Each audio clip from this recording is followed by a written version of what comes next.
Bueno, hola chavos, de parte de todos los instructores, hemos visto que a veces se tienden a tener problemas con la comprobación de Q, por eso hemos hecho un video para enseñarles un poquito de una guía de cómo lo pueden hacer.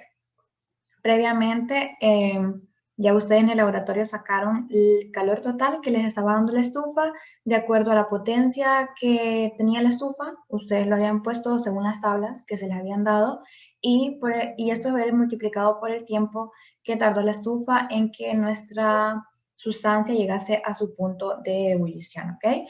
Ese valor, nosotros lo que queremos hacer con la comprobación de Q, valga la redundancia, es corroborar los datos que tenemos con otra manera de sacar el calor que la estufa nos dio. Ya lo sacamos de esta manera nosotros, pero queremos sacarlo de otra manera y compararlos después para ver si son iguales, ¿ok?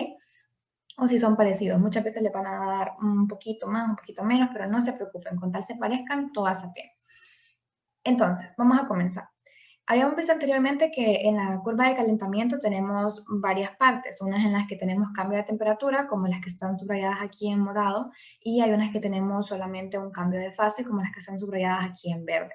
Para las que tienen cambio de temperatura vamos a utilizar Q, o sea que el calor va a ser igual a la masa por el calor específico por el cambio de T, y para las que están subrayadas en verde vamos a utilizar que el calor va a ser igual a masa por la latente de fusión o latente de ebullición, dependiendo de qué estamos haciendo, si estamos cambiando de sólido a líquido o de líquido a vapor.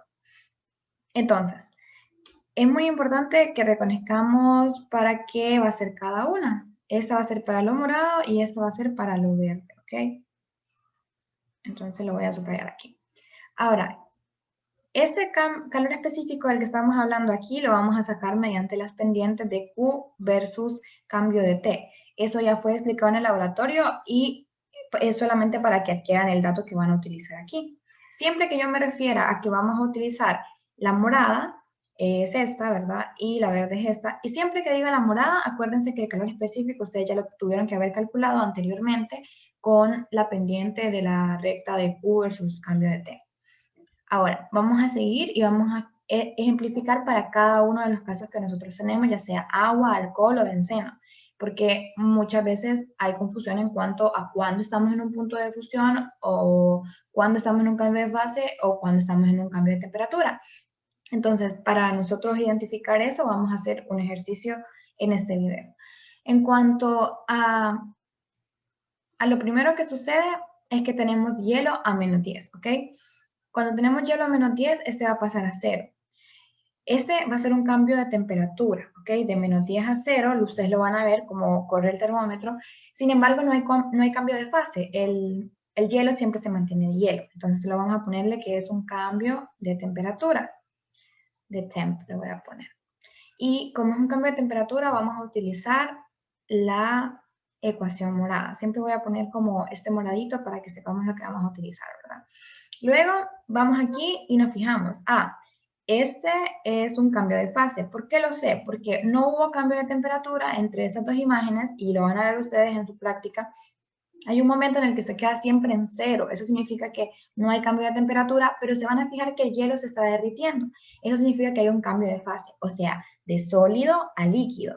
Y eso significa que vamos a utilizar, voy a escribir aquí que es un cambio de fase, y vamos a utilizar la verde, ¿ok? Esta verde de aquí, voy a poner la verde aquí. ¿Cuál latente vamos a utilizar? Se preguntarán, bueno, la latente de fusión. Voy a escribir aquí, latente de fusión.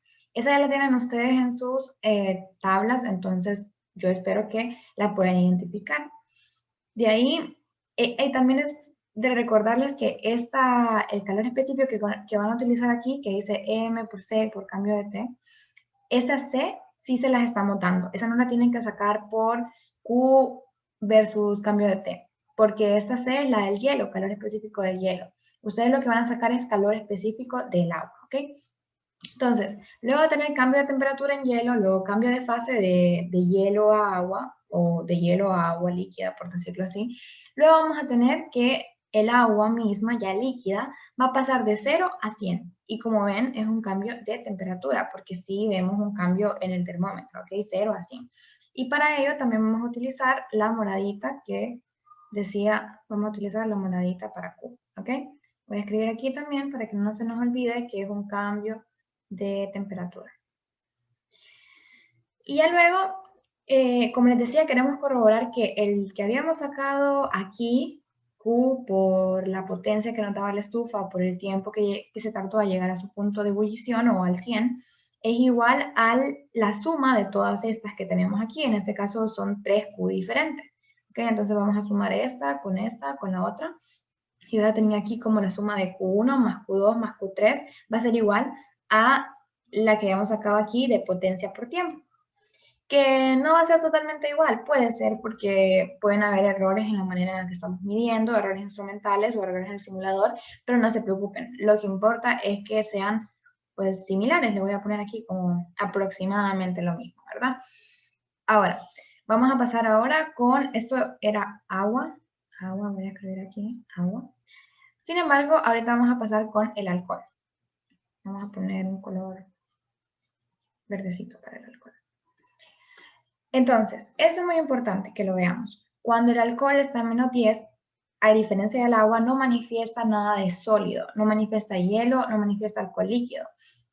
Al contrario, manifiesta solamente líquido, ¿verdad? Entonces, lo importante es preguntarnos, ¿hay hielo?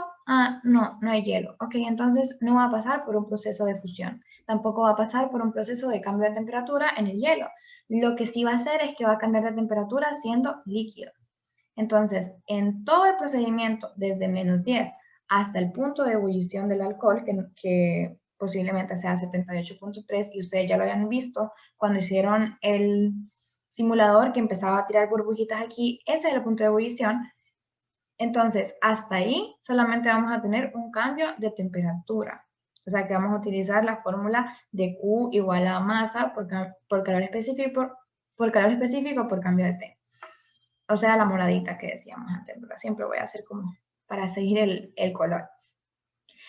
Ese calor específico, al igual que el que vamos a utilizar en esta parte, este y el de abajo, sí lo vamos a calcular con la pendiente de la gráfica Q versus cambio de T, ¿ok? ¿Qué otra cosa vamos a hacer? Bueno, ya hablamos del alcohol, del agua, ahora el benceno. Vamos a tener prácticamente los mismos procedimientos que hicimos con el agua. Vamos a tener un benceno que está en sólido y que va a pasar a sólido pero en otra temperatura. Luego vamos a tener un benceno que está en su punto de ebullición y se está derritiendo en su punto de ebullición. Y luego vamos a tener un benceno que está de su punto de ebullición, de su punto de fusión, llegó a su punto de ebullición aquí en 80.2. Disculpen aquí que voy a borrar esto que no pueden mirar muy bien esta parte. A ver. Ok, listo. Entonces vamos a tener un benceno líquido que pasó de su punto de ebullición cuando ya empezó a ser líquido hasta 42, hasta 80.2. O sea que hubo un cambio de temperatura en todo esto. Entonces, como ya sabemos, cuando hay un cambio de temperatura vamos a utilizar la moradita. Cuando hay un cambio de fase o fusión vamos a utilizar la verde. Y cuando hay un cambio de temperatura, ya sea en líquido o en sólido, también vamos a utilizar la moradita. Aquí, por ejemplo, si nos preguntásemos lo que hicimos en el alcohol, ¿hay hielo? Sí, sí hay hielo. Entonces sí va a haber un cambio de temperatura en sólido, sí va a haber una fusión en sólido a líquido y luego va a haber un cambio de temperatura en líquido. Bueno, espero que les haya quedado claro. Siempre recuerden que aquí, por ejemplo, en la última, vamos a sumar todas las contribuciones de los Q, que también va a ser Q1 más Q2 más Q3. Va a ser igual a lo que hemos sacado cuando dijimos que potencia por tiempo iba a ser igual a, aquí son segundos, ¿verdad? O podemos haber puesto tiempo también, va a ser igual al calor total que nos brindó la estufa y que esa estufa se la dio a nuestro líquido porque es un sistema aislado en el cual no podemos dar calor a ninguna otra cosa, solo entre ellos dos se dan calor. Bueno, esperamos que haya quedado claro, esperamos que puedan realizar sus tablitas de comprobaciones de Q y que les salga muy bien.